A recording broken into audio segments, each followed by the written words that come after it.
Hello everyone and welcome to this webinar on credentials. Alright, in today's session, I've just split it into two parts. The first part is going to be me demonstrating to you how to finalize a learner, how you can produce credentials, be it certificates or statement of attainment or transcripts of results for your students, for one student or in bulk, and also how you can request for a credential, issue them, as well as cancel them if you've issued them in error. And I'll also take the opportunity to show you the credential register that we have in the system. So every time you request for a credential, there's the data goes into the credential register and it's stored for you for auditing purposes. And the second part of the webinar is going to be Alex demonstrating how to customize these templates for you, how you can upload, re-upload templates into the Eureport templates feature, as well as set them as inactive and manage your versions for your version control, especially when you have a registrar or the compliance manager changing in the company. When you have to change signatures, you can keep the versions and upload new versions by setting the templates as inactive. As you can see, I'm just in a demo system, so just ignore the data that is in here. It's all just junk data that we use to test things. I'm going to start with finalizing the learner. So finalizing the learner has three different parts to it. First of all, marking the results is a major part. So you may have a process to mark individual units as and when they complete, or mark all the units at once the student completes a course, or if it's a short course like a first aid or CPR or something of that sort, you're marking off your students for a day course in bulk. So I'm going to go through marking the results through the course offers as well as through a learner. So at the course offer level, I'm just going to take a random course in here.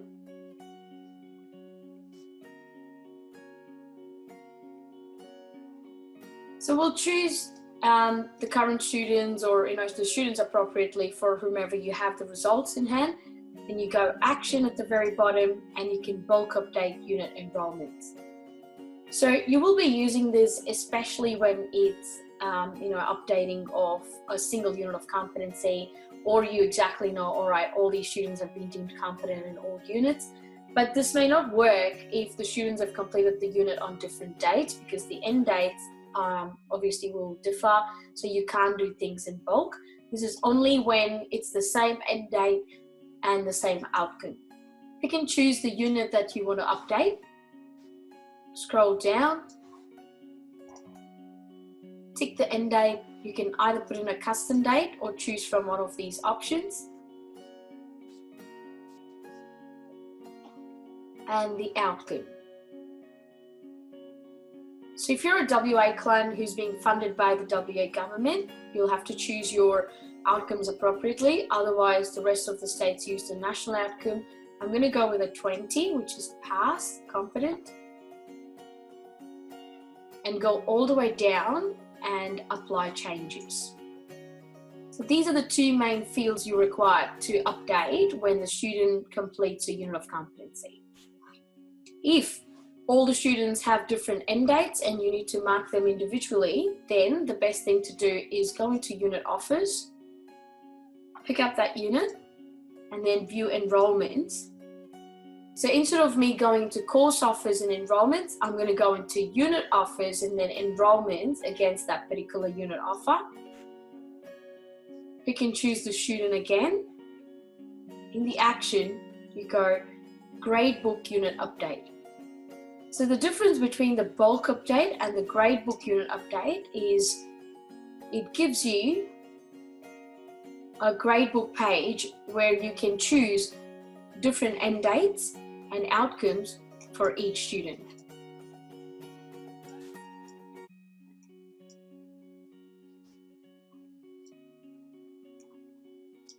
And as and when you keep marking the results for each student, it will automatically update the fields for you. You don't have to wait until the end to go and save it. So if you have like 20 students that you're updating, that page is going to show you 20 different students.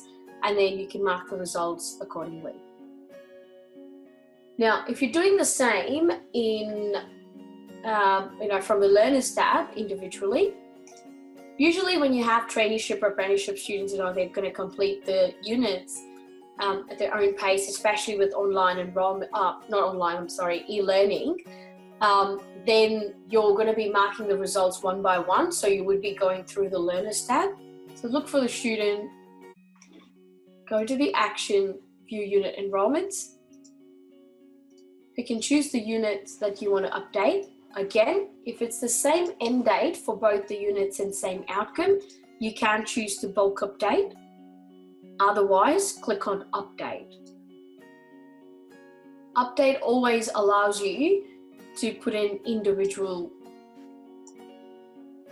dates and outcomes for each student. All right, I'm just going to put in some random results in here. And it's going to give me an error, so I need something that's after the start date.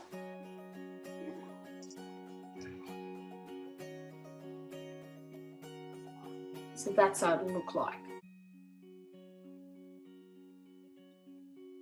All right, now just for the demonstration purposes, I'm just going to mark all the units for the student as competent. So I'm going to bulk update. I'm not going to choose the end date, just going to put the outcome to a 20 so I can actually run a certificate and show you how you can request for one. So this is the first step in finalizing the learner, okay? So the next step is, before you can go and request a credential, I will always suggest you to go into the detail, click on action and edit, and mark the course as completed. It'll give you a heads up saying, hey, do you want to update the qualification flag, and you're completed. Now, you don't have to complete this at this point in time, because when you request for a credential, it'll automatically update these two things for you.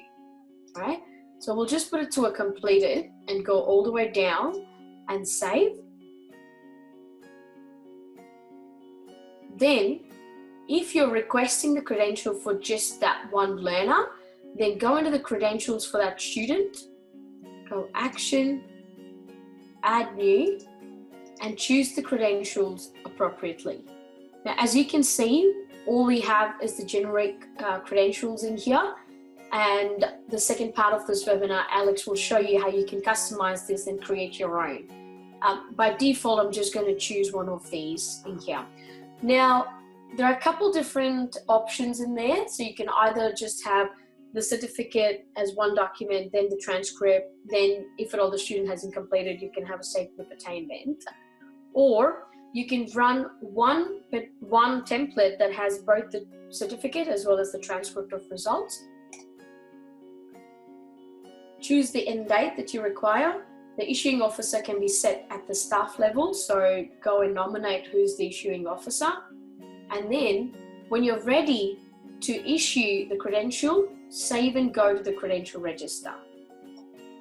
Now, by default, as soon as you request for a credential, it will be brought into the credential register as a requested credential.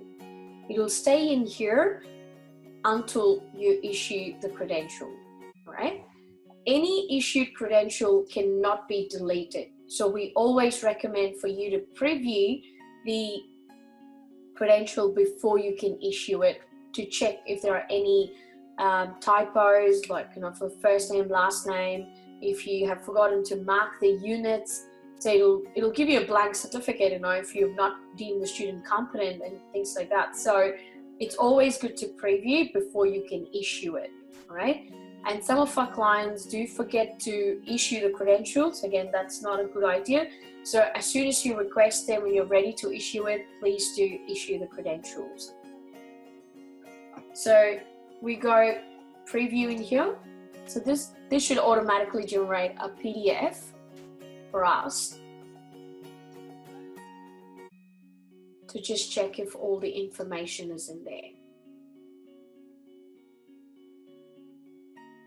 So it'll auto pick up the student's name, the course code, the date. It'll generate a credential number, and the transcript of results will have, again, the name and everything. So you can see that, there's a bit of a formatting issue in here. And of course, you can download the template and change the layouts and the font styles and everything accordingly. Ignore the duplicates. As I said, it's a demo system, so we keep adding multiple things to the student. But it's so easy, you just have to request it and it'll automatically populate everything for you, so you don't have to manually type things in. And when you start customizing it, it'll look prettier. You're going to have your own font styles, the colors, the logo, everything according to what you require.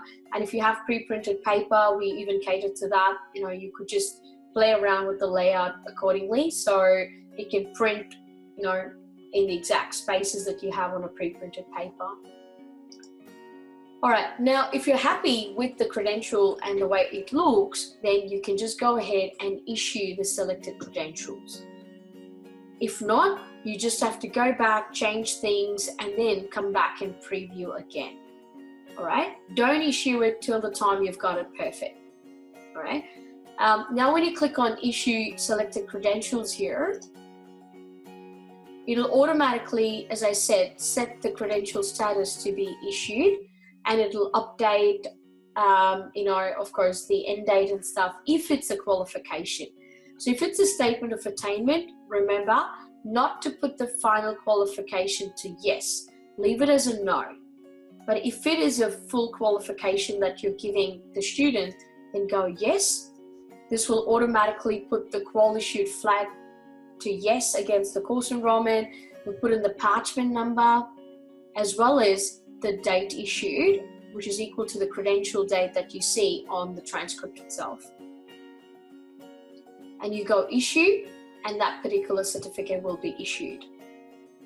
And again, it'll generate a final PDF for you to download and print off. And if you feel like, this is not something that is correct and you want to delete it, then before you can issue it, you have to ensure you cancel the entire process, choose that student under the requested list, and all the way down, delete it. So this option will not be shown if you've already issued the credential, okay? Now you can delete it without any issues and go back, play around with your template and re-request something. Now, before I go ahead and show you things in bulk, I just want to quickly check if I have any questions here. Let me show you how you can do this in bulk. So I kind of requested the credential just for one learner. Now we'll quickly go into the course offer. Any course offer again. I'm just going to take the one we were working on before. Again, when you're doing things in bulk, you've marked the results for every student and you're pretty confident these are the list of students that require their credential. You can choose students in bulk and update their course enrollment status to complete it. So you can mark that in bulk. And once you've done that, at the very bottom, you have the option to request credential. So click on request credential. You can have multiple students selected in here. You go request credential. The rest of the fields are exactly the same that you see when you request the credential for one particular learner. You're just doing it against the course offer instead of the learner profile page. So this time let's run a statement of attainment. Put the date of credential, choose the issuing officer. Again, as I said, you can set this up at the staff level. And then you can go to the Q report register when ready. Go request credential. Now this will take you into the credential register, but this time we are running the statement of attainment. Choose the student. Again, always preview it. Click on the PDF. And once you're happy with the layout and everything that's been set up in here, you go back and then issue the credential. And as I said, because it's a statement of attainment, it's not a full qual. You leave it as a no and just go issue. right? Hope the entire process makes sense to you guys.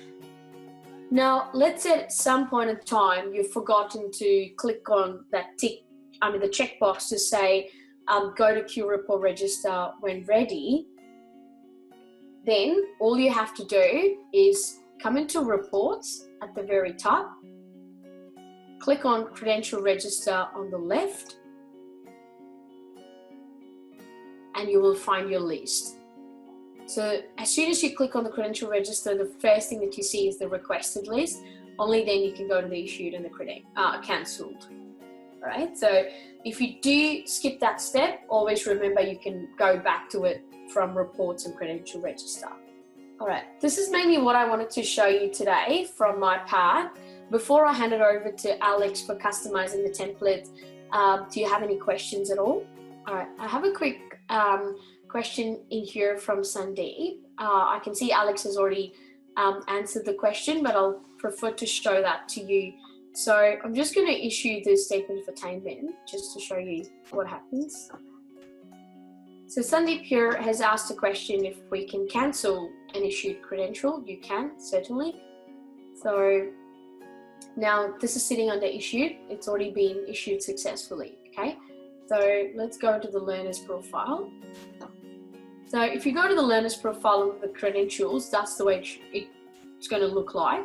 But let's say you have done something, and if you're issued in error, as you can see, you can't delete it. You click on cancel and you put in a reason. So you say typo on the last name, for example. And when you cancel something, always remember, if it's a certificate and a transcript, it's already put in the parchment number, the qual issued flags, the date issued, and everything. So if it's a certificate that you're cancelling, then always remove the course enrollment values, because you want it to take the correct ones. So you cancel and remove the course enrollment values. But if it's a statement of attainment, it doesn't matter, because it's not put anything against the course enrollment and you're not going to report something wrong. So you can just go cancel, or you can go cancel and remove course enrollment values. So now this will be cancelled, and in the register you will have the reason there of why you've cancelled it, and then you go back into the same process of adding the new credential and requesting a new one. Right, hope that made sense. Now quickly looking at my questions. For any, the credential issue, I can't say it's a final qual. Yes, correct. If it's a statement of attainment, it's not considered as a final qualification, so please leave it as a no.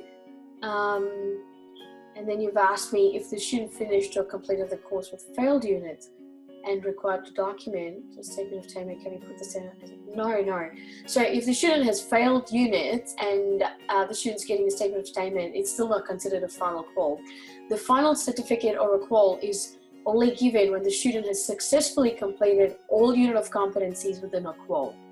So it is still considered as, like, a statement of attainment if the student has failed units in there, so you can't put it as a final qual. It's best you can go for you to go back and just have a chat with your compliance manager, because it's not the right practice to put it to a final qual if the student has failed units. Okay, I think I'm done with my part. I'm going to stop my screen share so Alex can take over. And if you have any questions, we can again catch up towards the end of the session. Thank you. All right, so on this part, I will be going over how to download the generic templates and then customizing it for your organization. So we'll just go over downloading the template, adding a logo and adjusting the font. It's a very simple process as far as just making the template look pretty. It's up to you as an organization to decide what sort of fonts you want. And it's really, we have a plethora of fonts available for you to use. So you start just by going to reports, you report templates, and you download one of the generic templates. You see that we already have one in here. It's just the WiseNet statement of attainment that we designed. We'll just go with a statement of attainment. Just click on the hyperlink. It'll automatically download onto your computer. It's in a Microsoft Word format. So we'll just move that over. Let's get this out of the way. What I'm going to do is I'm just going to go into the header of the template. We have a beautiful WiseNet logo over here. Just going to drag and drop it into the template here. It just really comes down to formatting. So if you're familiar with Microsoft Word, it's just really messing around with the logo. Let me see if I can move it around here.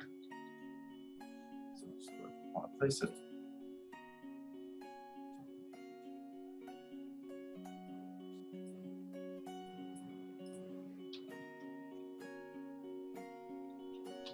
Once you're done moving the logo around, really it's just changing that. For the font, just highlight it. Again, any font that you have available for Microsoft Word, you can just change it to that. Actually, we do have a list of available fonts that you can use, and that's in our Resource Center. We have all the different fonts that we have available for you to use if you run a template and you find that the font doesn't work.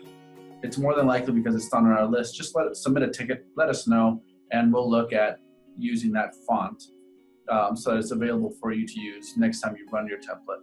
So just really highlight the fields, adjust it to really anything that you want, save those changes, and what we're going to do is we're just going to go back into WiseNet itself. We're going to go back into Reports and New Report Templates, Action, and we're going to Upload Template. Now, because the template is a credential type, we're going to set this to Credentials so that it knows how to file it and file it in the correct area. We go to Upload. We're going to select the template that we just created. So it's just this generic one here. This will automatically just give the name, the title that is for the document itself. We highly recommend that you give the template a very unique name so that you and your staff know which template it is that you're running. So for the most part, we would recommend something like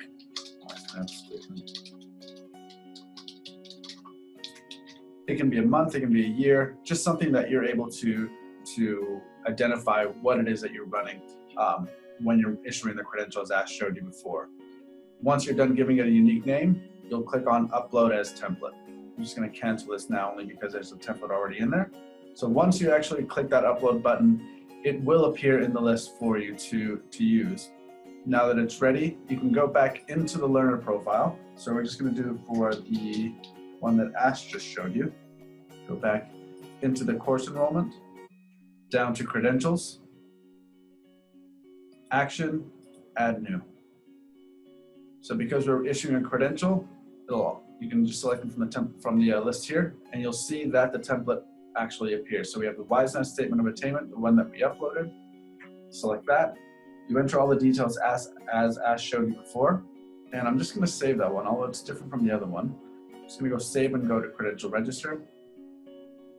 We're just going to preview it. It'll generate the PDF. So different font to what we did last, only because we already had it in the list. But you'll see that the fonts appear just as you've entered it on the document itself and for Microsoft Word. Very simple process. If you're not happy with the way the font looks or you want to change it, really you can just go back into the template, make the changes, and this part is where we're going to show you where to re-upload the template. So if you find that you need to make changes to the template, you can just quickly go back to Reports, View Report Templates, and click on the re-upload button. It'll already be filed, so you don't have to enter any of this information again. Really what you're just doing is you're finding the document that you just made the changes to. So you're going to click on Upload, select the template, and you're going to go Upload as Template. Once you upload as template, it's going to re-upload again. Oops, sorry, just a mistake there. It'll show you, it'll give you a timestamp of when that template was changed. So every time you make a change, it'll show you the date, it'll show you the timestamp. Now it's ready for you to actually go back into the credential register and select Polar Bear again. And when you make the changes, click Preview. When you actually generate the PDF, it'll show the latest changes that we just made there. So very simple process. It's just really making the changes to the Word document itself, coming back into reports and new report templates, and just re-uploading until you get it right. Does anyone have any questions? So we just have a question regarding the placement of the seal, and you're using pre-printed paper. So if you're using pre-printed paper and you're using one of the U-Report templates, really it's a matter of testing it and running the template as you're going along. And if you find that text is going over your images on your pre-printed paper, then it's really just getting creative with the template. So it can be double-sided. You can have so much information printed on the first page.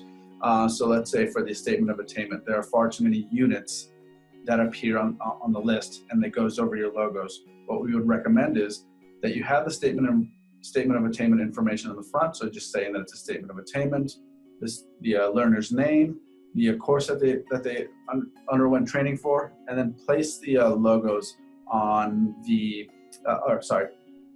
place the units on the back page of that, or second page of the template. It just makes a bit more room.